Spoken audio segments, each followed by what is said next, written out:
अस्सलाम वालेकुम class 6। The topic is atoms, molecules, mixture and compound. सबसे पहले एटम क्या है हमारे अंदर, हमारे पास जो एटम है वो है smallest particle of an element. ठीक है, जो स्मॉलेस्ट पार्टिकल होगा एलिमेंट का उसे हम कहते हैं atom, smallest particle of element.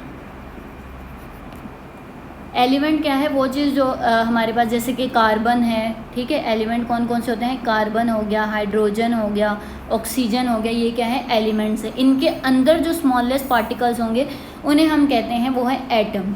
जब बहुत सारे एटम्स कंबाइन होंगे, एटम्स जब कंबाइन होते हैं तो वो क्या बनाते हैं, मॉलिक्यूल्स।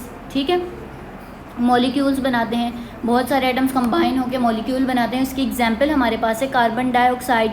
जब ये एक एटम है कार्बन और दूसरा एटम कौन सा है, ऑक्सीजन। ठीक है, ये कार्बन हो गया और ये ऑक्सीजन, दो ऑक्सीजन और एक कार्बन एटम के एटम्स मिलकर क्या बनाएंगे, मॉलिक्यूल।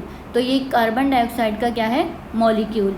फिर आ जाता है हमारे पास डेफिनेशन एलॉय की। एलॉय क्या है, मिक्सचर ऑफ मेटल्स। ठीक है, मिक्सचर ऑफ टू और मोर एलिमेंट्स।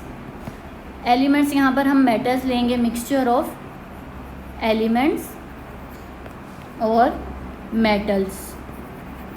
मेटल्स का जो भी मिक्सचर होगा except carbon in steel. Steel में जो कार्बन होता है वो भी मिक्सचर होता है, कार्बन भी एक एटम है।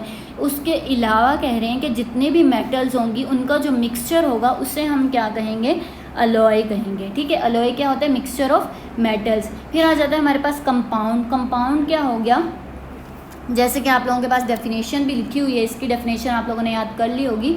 वो सब्सटेंसेस जो केमिकल कॉम्बिनेशन के दरमियान फॉर्म होंगे और फिक्स्ड प्रोपोर्शन में होंगे। ठीक है, compound is the substance formed by the chemical combination of element. जब एलिमेंट्स की केमिकल कॉम्बिनेशन होती है, जैसे कि कार्बन और ऑक्सीजन मिलके क्या बनाएंगे, कार्बन डाइऑक्साइड बनाएंगे। ठीक है, तो यहाँ पर जो कार्बन डाइऑक्साइड क्या है वो क्या है, कंपाउंड।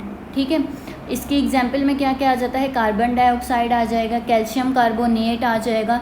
तो ये फिक्स प्रोपोर्शन में कंबाइन होकर कंपाउंड बनेंगे। फिर हमारे पास आ जाता है मिक्सचर।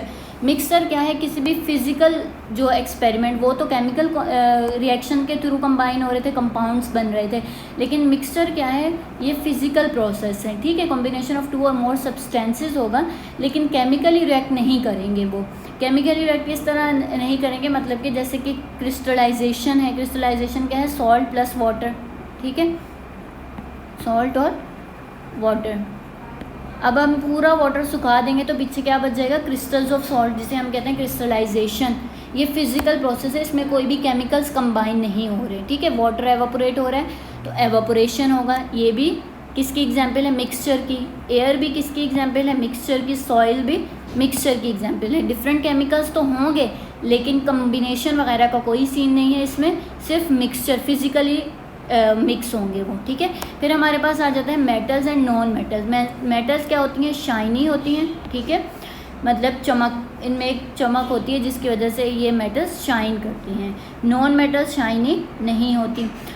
सोनरस मतलब कि जब हम मेटल्स के ऊपर टैप करते हैं साउंड प्रोड्यूस करती हैं, इन्हें हम कहते हैं सोनरस। लेकिन नॉन मेटल सोनरस नहीं होती हैं। ठीक है, डेंस होती हैं। डेंस मतलब हैवी होती हैं, इनकी डेंसिटी ज़्यादा होती है। नॉन मेटल्स की डेंसिटी ज़्यादा नहीं होती, बिल्कुल भी डेंस नहीं होती। ये हार्ड होती हैं मेटल्स, और नॉन मेटल्स क्या होती हैं, वीक होती हैं, हार्ड नहीं।